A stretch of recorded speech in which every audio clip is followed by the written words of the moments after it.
안녕하세요. 안승균 목사입니다. 오늘 하루도 말씀으로 하루를 시작하면서 하나님과 동행하는 은혜를 누리는 우리의 삶이 되기를 소망합니다. 사역을 하면서 행사나 프로그램을 준비할 때면 교역자들과 늘 여러 가지 의견을 나누면서 소통을 하게 됩니다. 여러 가지 의견을 나누지만 각자가 바라보는 관점과 생각하는 기준과 그 환경이 다르다 보니까 늘 의견이 같을 수만은 없더라고요. 그 안에서 늘 의견을 맞추기 위해서 노력해야 하는 수고가 필요합니다.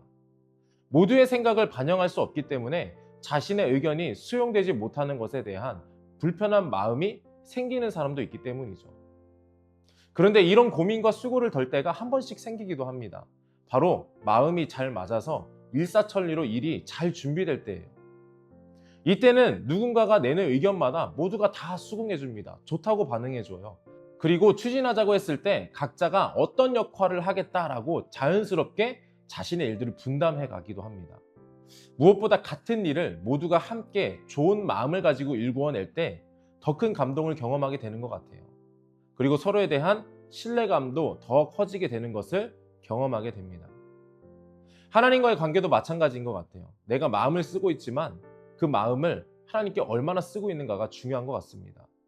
우리가 삶의 자리에서 목표한 일을 이루기 위해서 온 마음을 쏟아내듯이 하나님의 일하심을 경험하는 것도 그렇습니다. 그 하나님의 일하심을 경험하는 삶을 위해서 우리는 오늘 이 한 가지를 함께 나누고자 하는데요. 바로 하나님께 전심을 다할 때 하나님과 합심할 수 있다는 것을 기억하는 저와 여러분이 되기를 바랍니다. 오늘 본문을 보면요. 12명의 정탐꾼들의 결과 보고 이후에 그들의 모습을 통한 하나님의 분노가 등장을 합니다. 근데 본문의 앞에 있는 내용을 보게 되면 가나안 정탐꾼들이 정탐을 마치고 돌아와서 각자의 의견을 이야기를 합니다. 그런데 그들의 의견은 대부분 다 절망적이에요. 희망이 없고 비전이 없는 의견들이었습니다. 하나님께서 그들을 가나안 땅에 정탐을 보내신 이유가 무엇일까요? 젖과 꿀이 흐르는 비옥한 땅에 대한 비전과 소망을 품는 것도 물론 있을 것입니다. 그런데 더 중요한 것은 10명의 정탐꾼들이 모두 자신들의 그 이야기한 것들에 대한 두려움에 전심을 다하고 있었다는 거예요. 하나님께서 원하신 것은 그 두려움에 대한 전심이 마음을 쏟는 것이 하나님께 향하기를 원하셨다는 겁니다. 그러나 그들의 믿음은 하나님께 전심을 다하지 못했다는 거죠. 11절의 말씀을 보면요. 여호와께서 모세에게 이르시되 이 백성이 어느 때까지 나를 멸시하겠느냐? 내가 그들 중에 많은 이적을 행하였으나 어느 때까지 나를 믿지 않겠느냐? 하나님께 전심을 다하지 못한다는 것은요. 하나님을 온전히 믿지 못한다라고 하는 증거가 되기도 합니다. 이스라엘 백성들은 하나님을 믿고 함께 했지만 광야 기간을 보내는 시간 동안 그들은 하나님께 전심을 다하지 못했습니다. 하나님께 전심을 다하기 위해서는 나의 마음이 어떤 상태인가가 정말 중요한 것 같아요. 우리의 마음에 여유가 없으면 생각도 복잡해지고 행동도 여유가 없어지게 됩니다. 그렇게 되니까 상대방을 생각해줄 여유조차 없게 되는 것이죠. 마음이 분주해지는 데는 여러 가지 이유가 있는 것입니다. 우리가 해야 할 일들이 많이 몰려있을 때, 상황과 여건이 녹록치 않을 때도 있을 것 같아요. 또는 관계적으로 어려움을 겪고 있을 때 마음이 다치게 되어서 누구도 쉽게 받아들이지 못하게 되기도 합니다. 지금 내가 어떤 상황을 바라보고 어떻게 생각하고 판단하는가에 따라서 나의 마음 상태도 달라지게 되는 것 같아요. 신앙생활을 하면서도 마찬가지입니다. 우리가 아무리 믿음으로 결단을 해도 집 밖을 나서는 그 순간, 교회 밖을 나서는 그 순간 마음이 무너지는 것은 한순간입니다.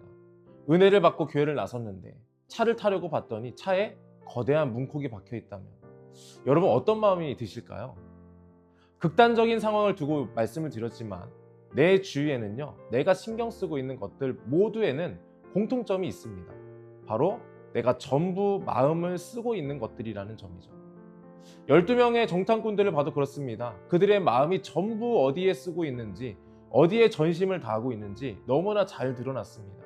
10명은 하나님께서 주신 땅이라고 해서 들뜬 마음으로 달려갔지만 문제와 상황에 마음이 쓰이고 말았죠. 민수기 13장 32절의 말씀을 보면요. 이스라엘 자손 앞에서 그 정탐한 땅을 악평하여 이르되 우리가 두루다니며 정탐한 땅은 그 거주민을 섬기는 땅이요 거기서 본 모든 백성은 신장이 장대한 자들이며 반면에 갈렙과 여호수아는 그 문제와 상황 가운데서도 인도하시는 하나님께 마음을 쓰고 있었습니다. 그렇기 때문에 그들의 증언이 서로 상반이 될 수밖에 없는 거죠. 민수기 14장 9절의 말씀을 보면요, 다만 여호와를 거역하지는 말라. 또 그 땅 백성을 두려워하지 말라. 그들을 우리의 먹이라. 그들의 보호자는 그들에게서 떠났고 여호와는 우리와 함께 하시느니라. 그들을 두려워하지 말라 하나. 10명의 마음이 온통 문제에 전심을 쏟고 있으니 하나님을 생각할 여유가 없었던 거죠. 하지만 갈렙과 여호수아는 하나님께 전심을 쏟고 있으니 문제가 틈탈 여유가 없었던 것입니다.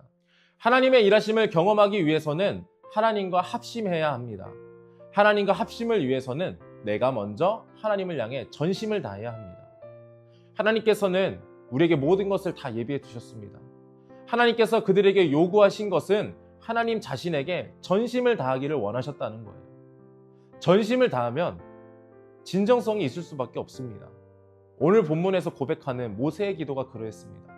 모세의 기도는 백성을 향한 전심, 하나님을 향한 전심이 가득했습니다.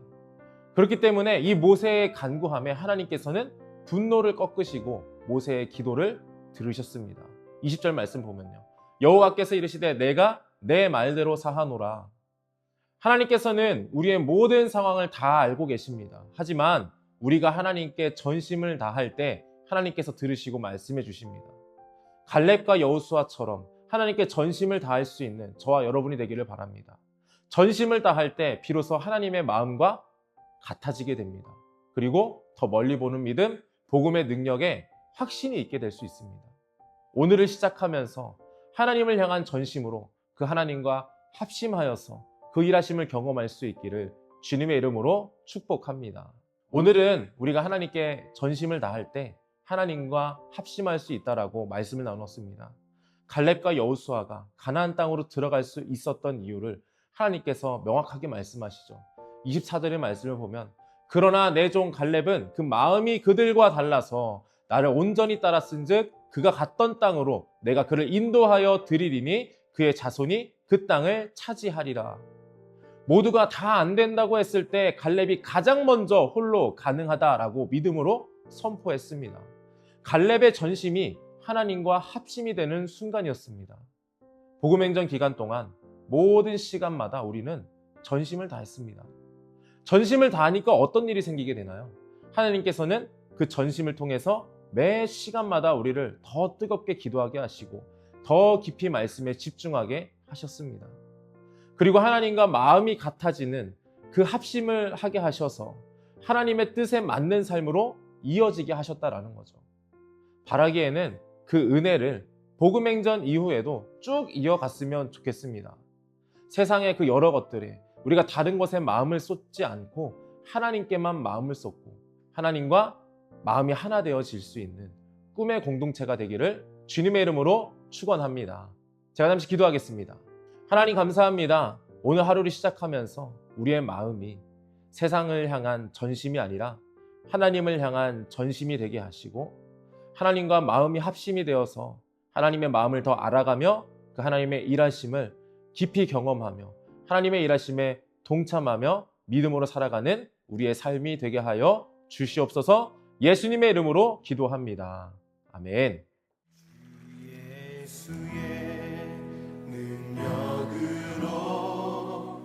내 속에 두려움 없네.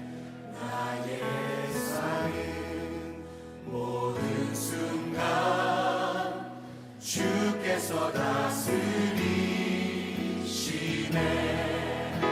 하는 것도 주 손에서 날 빼앗지 못하리라. 주 오실라